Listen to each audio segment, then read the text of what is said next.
Xanımlar, hər birinizi xoş gördük. Qadınlar haqda sözümüz, söhbətimiz tükənməz. Hər qadın bir hekayə. Hər birinin özünə məxsus fərqli, maraqlı düşüncələri, həyata baxışları var. Və hər kəsin də keçdiyi bir yol var ki, bu yolda əziyyətsiz, keşməkeşsiz olmur. Bu yolda rastlaşdıqlarını, yaşadıqlarını bu həftə kimlər bizimlə paylaşacaq, bir onu göz ataq.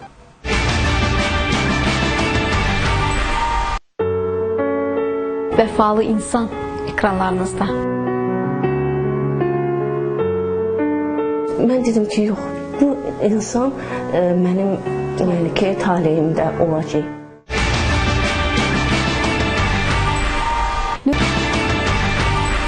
Vəfa adlı bir qəhrəmanımız var. Vallahi həyatı tam bir nağıl. Amma nağıl deyərkən söhbət də qadından gedərsə, bu hələ o demək deyil ki, hər tərəf çəhrayirəngdədir. Qadın çoxu zaman fədakar olur. Əgər onun əziyyəti kiminsə xilasıdırsa, bilin ki, o bütün arzularını, xəyallarını qurban verər.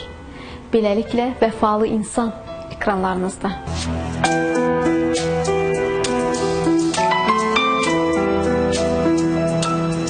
Bizim tanışlığımız, bizim ailə həyatımız çox qəribə olub. Və bilirsiniz necə? Yəni ki, mən bunu yalnız necə deyim, belə taley ilə bağlıram. Allahın işidir deyə bunu belə fikirləşirəm. Bir gün mən işdən qayıdırdım. Elə oldu ki, çox maraqlıydı ki, hər ikimizin işi də bir vaxtda bitirdi. Yəni bizim dayanacağımız hansı ki şəhərdən gələndə, qəsəbəyə gələn dayanacaqda, yəni ora avtobus gəldi, mən əyləşdim avtobusda. O amma biraz gecikdi. Yer olmadığına görə oturmadı. Mən ona baxdım, o da məni gördü. O belə şadlıq sarayına girəndə belə ağ, belə parçanın üstündə gəzir, cığırın üstündə gedir. Bax, elə bir şeyi mən özümü kənardan gördüm. Yəni, mən özümü kənardan gördüm ki, biz möhtəşəm bir sarayda belə bəy-gəlin kürsüsünə doğru gedirik. Və bir anlıq gözümü açdım, yenə də onu görürəm, deyirəm, ay Allah, bu nə idi? Çox qəribə bir şey oldu. Və mən dedim ki, yox, bu insan mənim taleyimdə olacaq. Və elə də oldu. Yəni ki, Allaha çox şükür edirəm ki, yəni bunu mənə göstərdi. Mən elə düşünürəm. Hərdən də fikirləşirəm ki, ola bizim ki, mən Allahın sevdiyi bəndəsiyəm ki, bunu mənə göstərib, bilmirəm.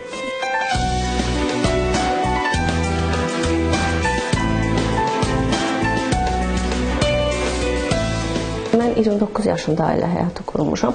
O vaxta kimi həm oxumuşam, həm işləmişəm, özümü biraz daha çox işə bağlayırdım. Yəni, o əsl sevgini hələ tapmamışdım ona görə. Sonra yoldaşımı axır tanış olmamışdan bir müddət əvvəl tez-tez qarşılaşırdıq. Elə bir Allah bizi bir-birimizə tez-tez görüşürdük biz. Sonra mən onu görəndə əslində xoşuma gəlirdi. Mən nəyə görə xoşuma gəlirdi? Mən fikirləşirdim ki, yəni ki, əli var, ayağı var, amma işləmir. Elə insanlar var. Yəni işləmir, tənbəllik eləyir, evdə oturur, ailəsinə baxmır. Amma bu insan məni mən onu ilk dəfə görəndə məni çox təəccübləndirdi. Və mən fikirləşirdim ki, sadəcə deyirdim ki, halaldır o anasına belə bir oğul böyüdüb, özünə inanır. Bayrağa çıxır. Və heç kimdən də kompleksi yox idi. Çox rahat gedirdi, rahat gəlirdi.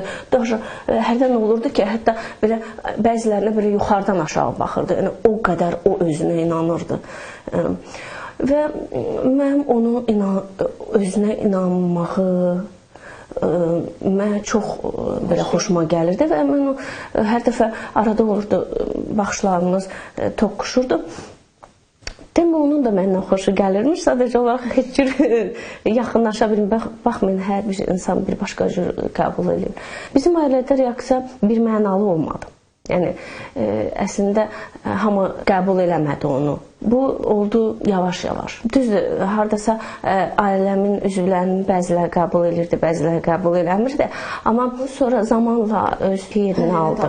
Biz necə? Bu təkcə bizim ailədə yox, həm qohumlar, həm qonşular, hətta mənim iş yerimdən belə mənə söz gəlib çatırdı ki, məsələn, nə olub ona, özü yaxşı qızdır, əli ayağı yerindədir, sağlam.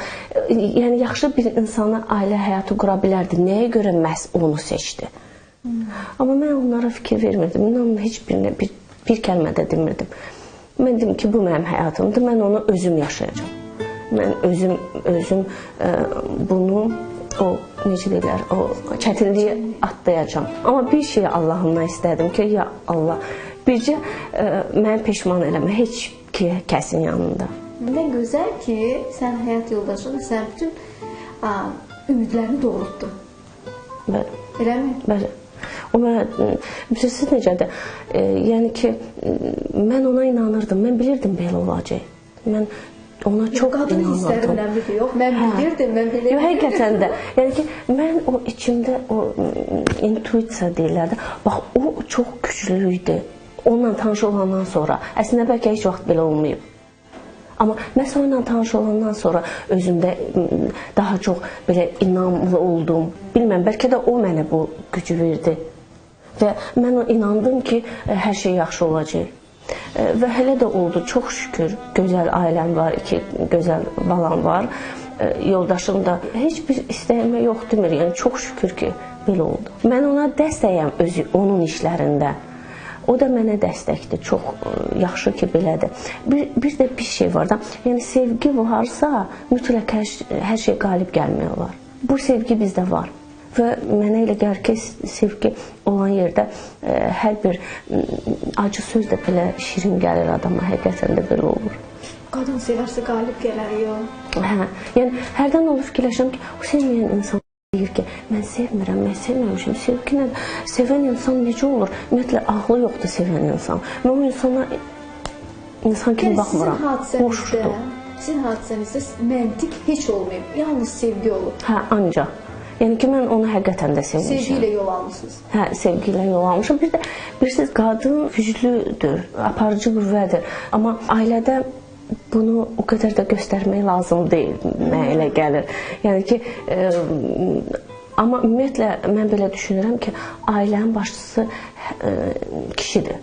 Amma ailəni, necə deyim, ələ alan, onu idarə edən qadındır. Amma bu demək deyil ki, qadın hər şeyə, yəni ki, əmr eləməlidir və yaxud da ki, necə deyim, lider eləməlidir, bu olmamalıdır. Amma aparıcı qüvvə qadındır, mən elə düşünürəm. Amma yenə də deyirəm ki, kişi əsasdır, son söz kişinindir. Bir məsələ var, biz ümumiyyətlə əllərin arasında çox oluruq da, gənc əllərlə ümumiyyətlə işləyirik.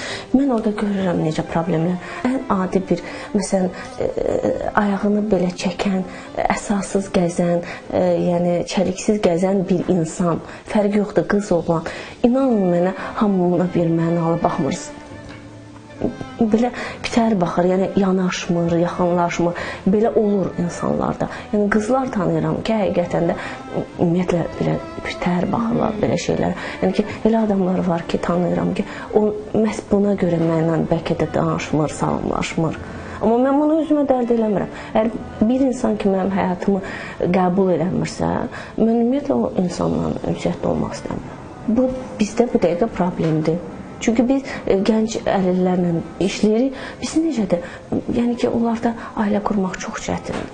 Çox çətindir. Hərdən inanın mənə deyəndə ki, sən necə, yəni belə tərif kimi olmasını qəbul elədin.